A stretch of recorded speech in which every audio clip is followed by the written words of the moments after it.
సిద్దిపేట జిల్లా హుస్నాబాద్ పట్టణంలో మున్సిపల్ పాలకవర్గం ఆధ్వర్యంలో జాతీయ జనగణన 2027పై అవగాహన ర్యాలీ నిర్వహించారు. ఈ సందర్భంగా స్థానిక అంబేద్కర్ చౌరస్తాలో జనగణనపై కళాకారుల బృందం చేసిన ప్రత్యేక సాంస్కృతిక ప్రదర్శనలు అందరినీ ఆకట్టుకున్నాయి. ఎలాంటి అపోహలు లేకుండా ప్రజలందరూ తమ వివరాలను 16 జాతీయ జనగణనలో నమోదు చేయించుకోవాలని municipal commissioner Mallikarjun, municipal chairman Dandi Lakshmi పట్టణ ప్రజలను కోరారు. 2021లో జరగాల్సిన జనగణన కోవిడ్ కారణంగా వాయిదా పడి 2027 ఫిబ్రవరిలో జరగడం జరుగుతుందని తెలిపారు. ప్రస్తుతం మొదటి దశలో మే 11 నుంచి జూన్ 11 వరకు గృహాల గణన జరుగుతుందని, గృహాలకు వస్తున్న ఎన్యూమరేటర్లకు ప్రజలు సహకరించాలన్నారు. ప్రజలిచ్చే వివరాలు గోప్యంగా ఉంటాయని, వాటి వల్ల ప్రభుత్వ పథకాలు ఏమీ కూడా కోల్పోయే అవకాశం లేదన్నారు. రెండవ దశలో 2027 ఫిబ్రవరిలో జనాభా గణన జరుగుతుందని, ప్రజల యొక్క ఆర్థిక స్థితిగతులు తెలుసుకుని క్రోడీకరించి అవసరమైన పథకాలను ప్రవేశపెట్టడానికి ఈ జనాభా లెక్కలు ప్రభుత్వాలకు ఉపయోగపడతాయన్నారు.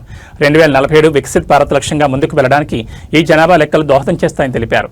ప్రజలు ఎలాంటి అపోహలకు గురికాకుండా ఇంటికి వచ్చే ఎన్యూమరేటర్లకు తమ పూర్తి సమాచారం వెల్లడించాలని విజ్ఞప్తి చేశారు.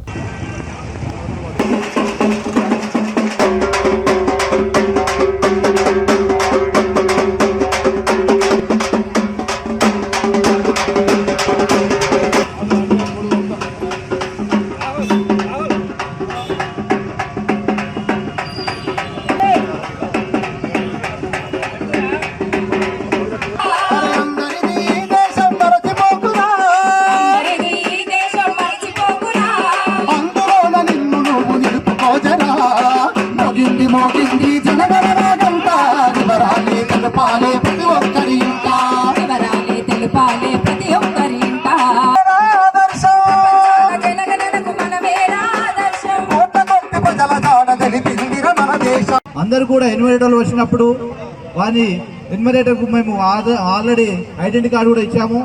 కాబట్టి ఎన్యూమరేటర్కు సహకరించి ప్రజలందరూ కూడా మీ యొక్క అన్ని వివరాలను కూడా ఎటువంటి సంకోచం లేకుండా, గోప్యత లేకుండా అన్ని ఉన్నది ఉన్నట్లు చెప్పాలనే అవగాహనతోటి ఇది మరి ఈ కార్యక్రమాన్ని ఏర్పాటు చేయడం జరిగింది.